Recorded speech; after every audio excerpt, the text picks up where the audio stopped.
Good morning. So, we have been reading Frindle by Andrew Clements, and today we're going to look at chapter 8. And the strategy I want to introduce to you, or what I want you to think about today as I read, is what conflicts does our main character face? So, our main character, Nick, has been thinking a lot about words and dictionaries because of his new teacher, Mrs. Granger. And he has come up with this idea of introducing a frindle. All right? And so, how is that going to work out? When a writer writes, especially one as strong a writer as Andrew Clements, they like to set up conflicts or obstacles or challenges that the main character has to get through to give their story more depth, more meaning, more interest. So let's see what Nick faces in these next chapters and how does he solve his conflicts, or do they just grow? Okay, chapter 8, Mightier Than the Sword. 2 days later, the photographer came to take class pictures. The 5th grade picture would be taken last, right after lunch. That gave Nick and his secret agents plenty of time, and they whispered something into the ear of every 5th grader. All the individual pictures had been taken, and finally it was time for the group picture. Everyone was lined up on the auditorium stage. Everyone's hair looked great, and everyone was smiling. But when the photographer said, "Say cheese," no one did. Instead, every kid said, "Frindle!" And they held one up for the camera to see. The photographer was out of film, so that shot was the only 5th grade group picture he took. 6 of the 5th grade teachers were not pleased, and Mrs. Granger was furious. No one had really wanted to make the teachers mad. It was just fun. It also got all the kids in school talking about the new word, and when people pick up a new word, they say it all the time. The kids at Lincoln Elementary School liked Nick's new word a lot. But not Mrs. Granger. The day after class picture, she made an announcement to each of her classes, and she posted a notice on the main bulletin board by the office. Anyone who is heard using the word frindle instead of the word pen will stay after school and write this sentence 100 times. I am writing this punishment with a pen, Mrs. Granger. But that just made everyone want to use Nick's new word even more. Staying after school with the lone Granger became a badge of honor. There were kids in her classroom every day after school. It went on like that for a couple of weeks. One day, near the end of 7th period, Mrs. Granger asked Nick to come talk to her after school. "This is not detention, Nicholas. I just want to talk." Nick was excited. It was kind of like a conference during a war. One side waves a white flag and the generals come out and talk. General Nicholas Allen. Nick liked the sound of it.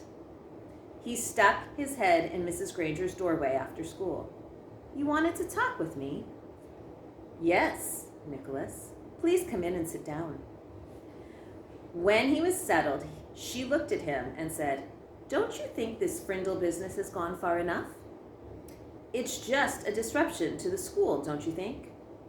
Nick swallowed hard, but he said, "I don't think there's anything wrong with it. It's just fun, and it really is a real word.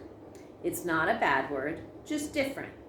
And besides, it's how words really change, isn't it? That's what you said."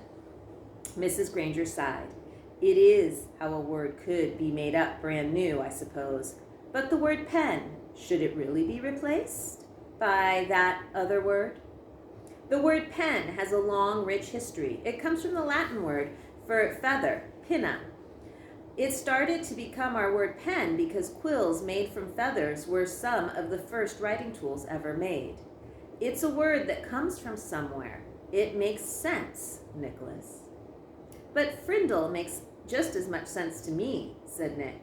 "And after all, didn't somebody just make up the word pinna, too?" That got a spark from Mrs. Granger's eyes, but all she said was, "Then you are not going to stop this." And Nick looked right in her eyes and said, "Well, a bunch of my friends and I took an oath about using the word, and we have to keep our promise. And besides, I don't think there's anything wrong with it. I like my word."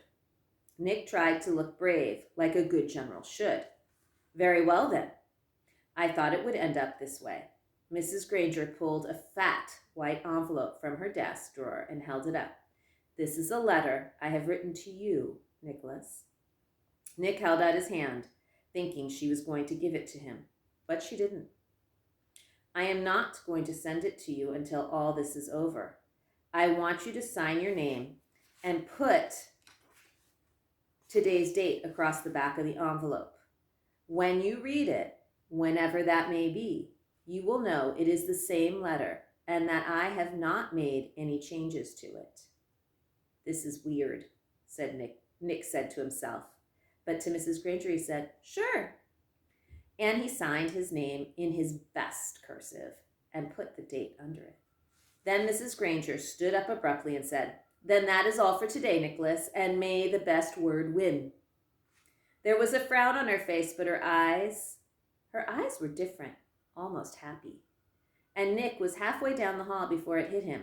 She likes this war, and she wants to win real bad. Walking to school the next day, Pete had a great idea. How about we see if we can get every kid in the whole 5th grade to go up and ask Mrs. Granger, can I borrow a Frindle? You mean, Mrs. Granger, may I borrow a Frindle, said Dave.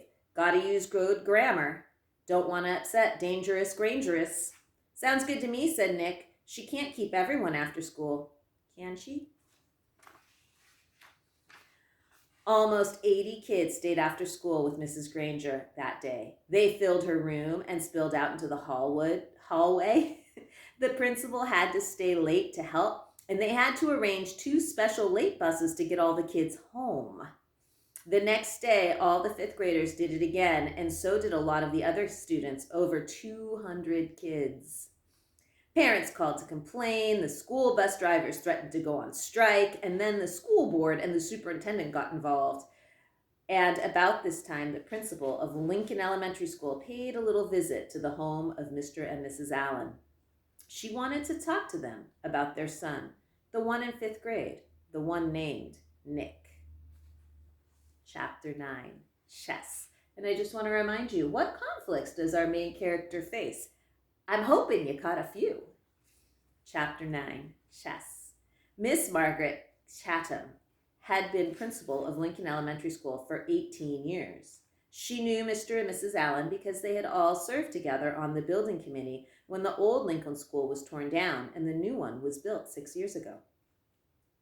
When she telephoned on the afternoon of October 1st to set up the meeting, Mrs. Chatham had asked Nick to be there too. It was 6:30 when she knocked, and Nick opened the door. Good evening, Nick, she said, no smile. Hi, Miss Chatham, said Nick, backing away as she filled the doorway. She was a large person, as tall as Nick's dad, with wide shoulders. Nick guessed she would play linebacker on a football team because that's what his dad had played in college. Hello, Mr. and Mrs. Allen, she said, stepping into the living room.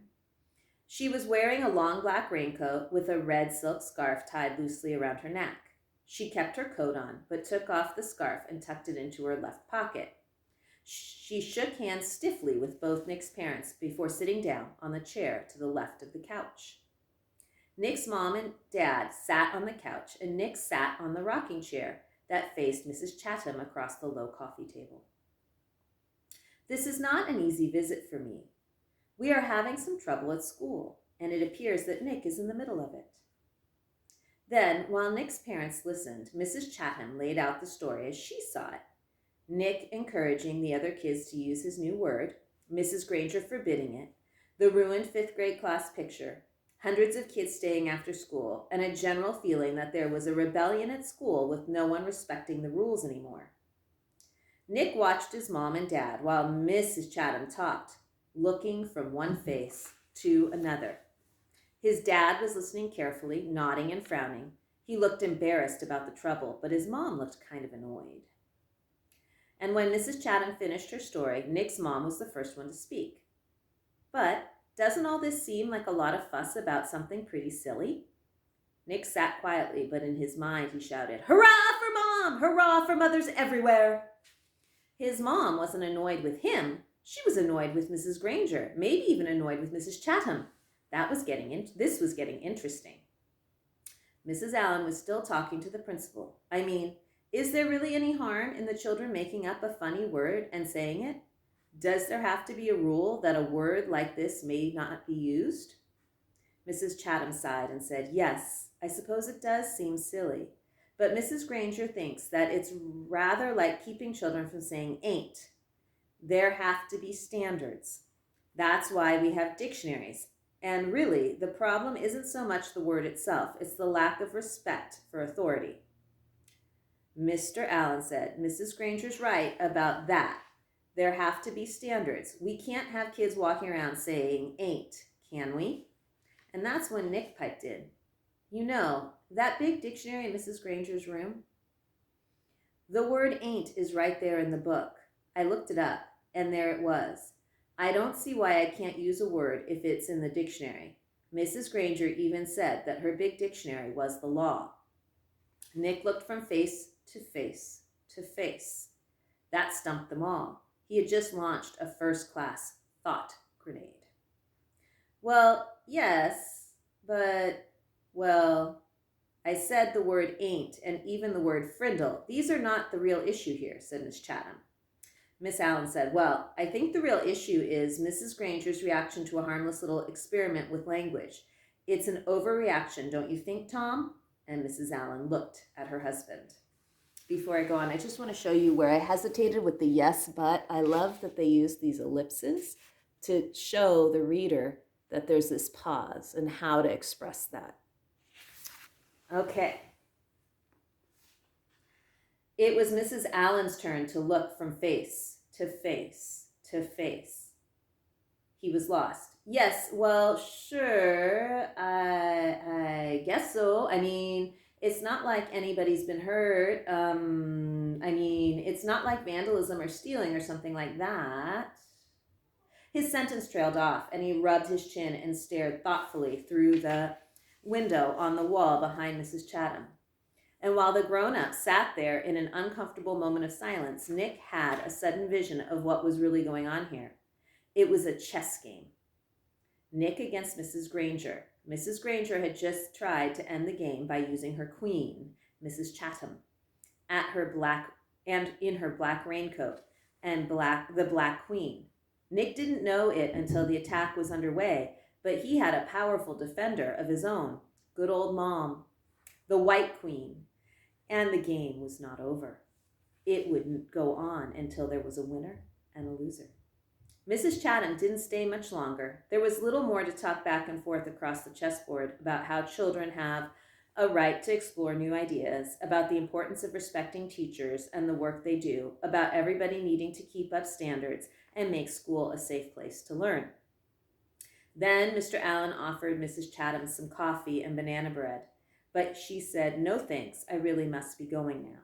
She thanked Nick's parents, and they thanked her. Nick opened the door and said, good night, Mrs. Chatham. Then the Black Queen put on her red scarf and walked off into the October twilight. Nick, I think we'd better talk a little more about this, said his mom, sitting back down on the couch.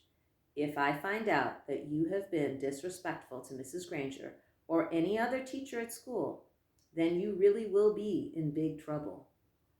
I haven't been disrespectful, honest. I did get everybody started using my word. But like you said, it's not hurting anybody. And I'm sorry if me and Dave and Pete got everybody to ask Mrs. Granger to borrow a Frindle. That was mean, I guess. But she started it by making kids stay after school and write 100 sentences just for saying my word once. And the kids like to use my word. It's just fun, that's all. Well, said Nick's dad, if it gets everyone upset and makes the principal come talk to your mother and me, then it must not be fun for everybody, is it? And I think you should just tell all your friends to knock it off right now. I mean, tomorrow. Nick shook his head. I can't, Dad. It won't work. It's a real word now. It used to be just mine, but not anymore. If I knew how to stop it, I think I probably would, but I can't. And Nick looked back and looked at both of their faces to see if that idea was sinking in. It was. Like I said, I won't be disrespectful, but I do like my word. And I guess now we're just going to have to see what happens. And the chessmen, Nick's king and queen, had to agree. The game would go on. So I want you to think about this character, Nick, and I want you to think about what conflicts, obstacles, or challenges does our main character face? Do you think this is just going to smooth out? Would that make a good story? Where's it going to go? Make some predictions in your head. Readers, enjoy. I hope you have a reading journal and that you are jotting and thinking about the different books that you read. Happy reading. Bye.